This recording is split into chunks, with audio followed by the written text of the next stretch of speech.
Hey everybody, here's another sketchbook update I like to do.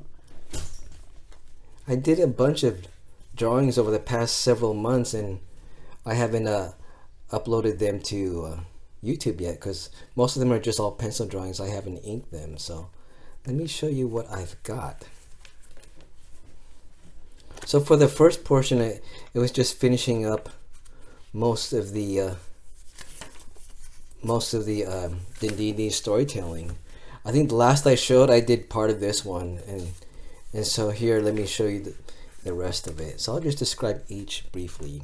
Again, this is the magic chalice. I called it the Holy Grail in the other video, but basically it's if you fill it with any kind of liquid, it can heal the characters.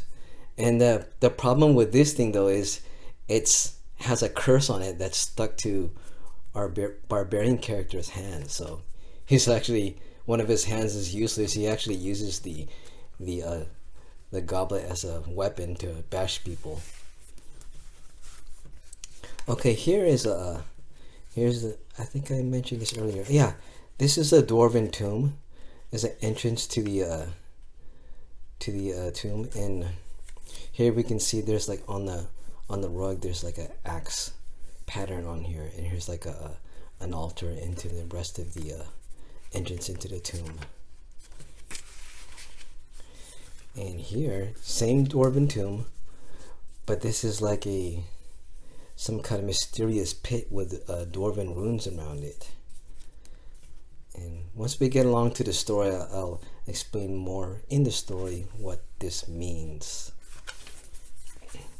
Now, because of all the deeds, quote unquote, that our characters have done, they've had some wanted what do you call that, posters up for them. So one of our characters, it could be all of the characters, but so far we know that one of the characters, the wood elf ranger, he's wanted.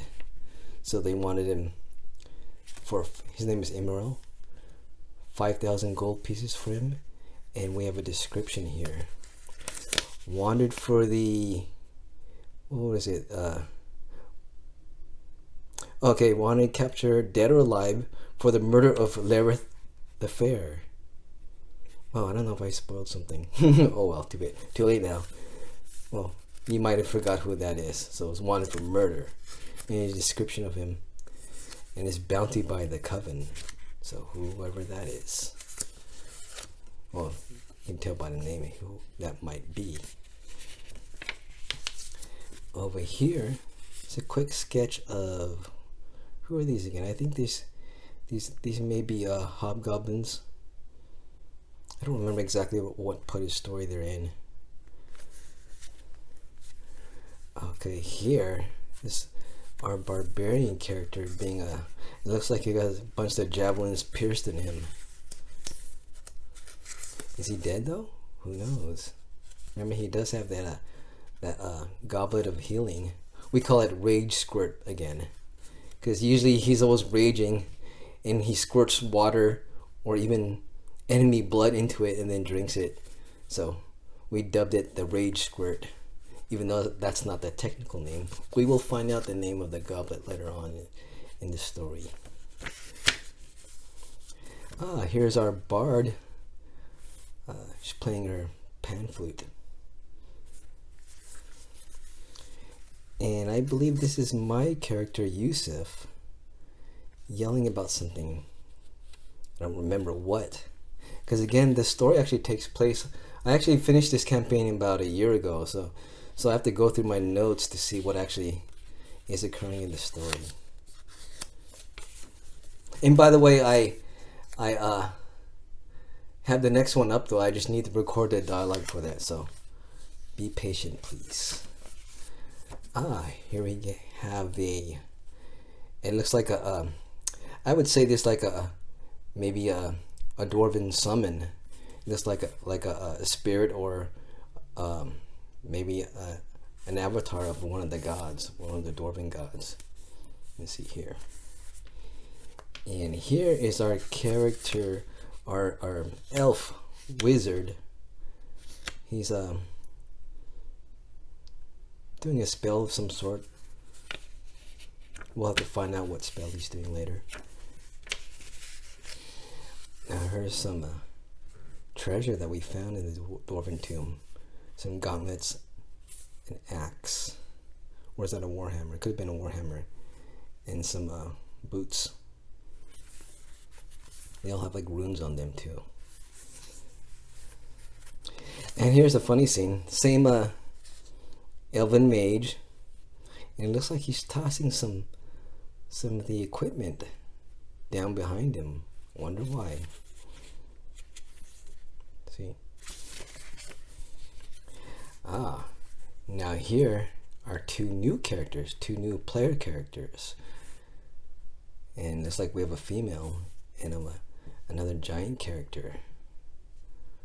So these characters will feature in the upcoming story.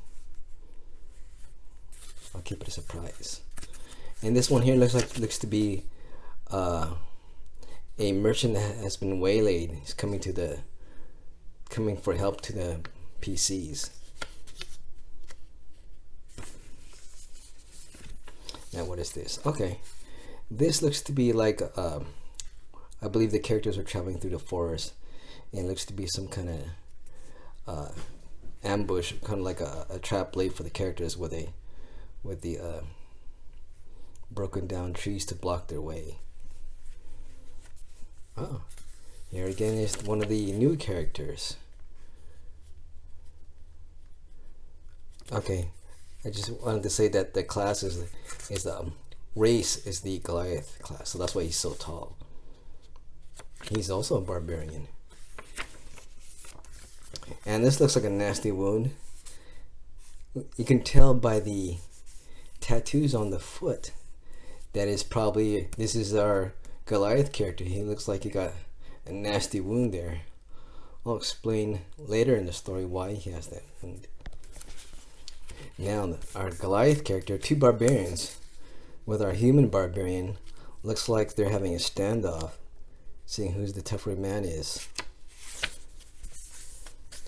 And here we have a bunch of goblins. Looks like they're performing, it's an overhead shot. Looks like they're performing some kind of ritual. Now we have a map. And see, this is the start over here. So this is an overhead map. This is where the party is. Oh, did I say goblins? I said these are kobolds. And here are the kobolds, the rest of the kobolds. Actually, there are two locations. And then we have some buildings here, and there are some captives in here. And this is a ley line for the ley stones that's part of the campaign. They're like ley stones that the enemy, which they're trying to gather to gain strength. So this is related to that thread somehow. Because just to go back with the story a bit, is that it seems like there are like some miners missing because some force is kidnapping miners and using them to mine for these ley stones and trying to gather them to increase their power somehow. And the ley lines kind of amplify the power of a ley stone. At least the ley stones you can use to I guess to gain strength or to summon otherworldly beings. Oh, this is a character we haven't seen in a long time. This is our turtle. Looks like she's tied up, bound. Wonder what happened. Maybe she was kidnapped by the kobolds here. We're trying to rescue her. Seems like. Now this one here seems to be a powerful kobold, and I'll just say this is an avatar of one of the kobold gods, and we'll see what happened with this character and how that relates to the party. And remember, our main character Yusuf found the dragon Flame Tongue's gem, which he can use to summon Flame Tongue. So here he's summoning Flame Tongue. And here's some two. Which one is which? One of these is the kobold avatar, and the other one is Flame Tongue. I don't remember which one I used for which. I think this is Flame Tongue over here. This is more just like a more like a silhouette design. I like the way it came out though. You could use that as a cool tattoo, for example. Looks like one of our the paladins, the elven paladin Ken. Looks like he's wounded here. And this is our pirate. He looks to be wounded too, so it looks like a serious battle.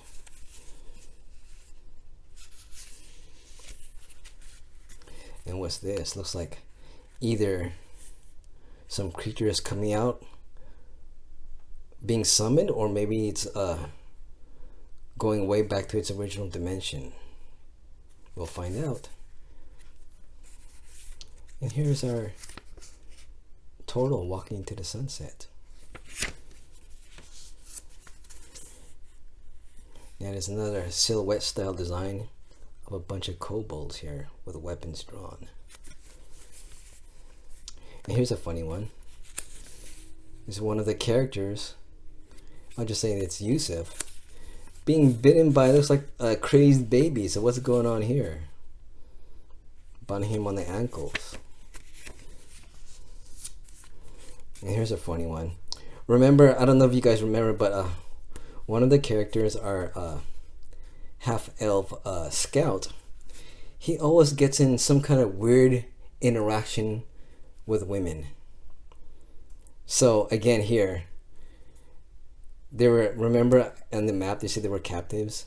So here he's getting into some shenanigans trying to rescue the captives, but she doesn't look too happy to be rescued. So it's kind of funny that the way it turns out though, because this happens to him a lot, and it's nothing he does as far as in character. The player, he doesn't try to be like perverted or anything. It just, his die rolls are always ending up so bad that that because he tries to, the guy that plays him tries to be like a white knight, but his die rolls end up so bad that it always goes bad for him. And here's our barbarian sword with some blood on it. Okay, so this actually I mentioned previously on the previous blog that I wanted to switch to with doing like the Dante's Inferno stuff and kind of alternate back and forth with the D&D story, but I need to finish the next episode of the D&D story first. But instead of doing most of the drawings on my sketchbook, I kind of wanted to do like some quick cartoon style drawings, doing like a chalkboard animation. And I mentioned that there are a bunch of like, usually if you see some kind of there are a few sites or YouTube channels that do they have like a narrator talking about some topic, for example, and you'll see like a real-time drawing of like super quick of doing animating like different scenes. And I want to do that with the additional part of the story, so hopefully that will go faster, so I can get these stories out quicker.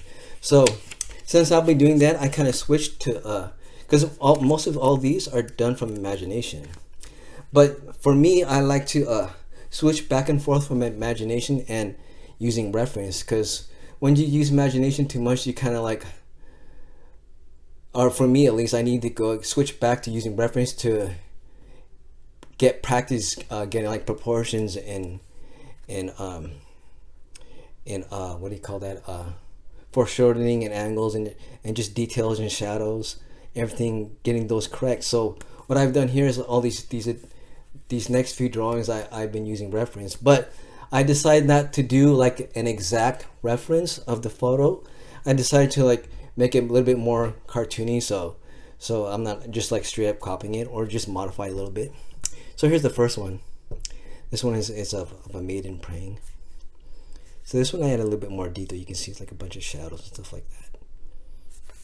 And here it's a girl just sitting down on the couch. See, her face is not that super realistic. It's more, a little bit more stylized. And here's a guy. It's like looking off to the side. Again, a little bit more stylized on the face. And here's the last one I just did. I like the gestural quality of this.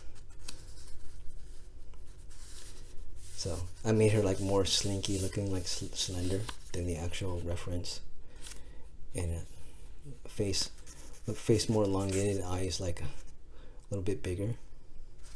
Yeah, but that's it I have for my sketches. So until next time, everybody, hopefully have more updates on the D&D storytelling for you. All right, bye.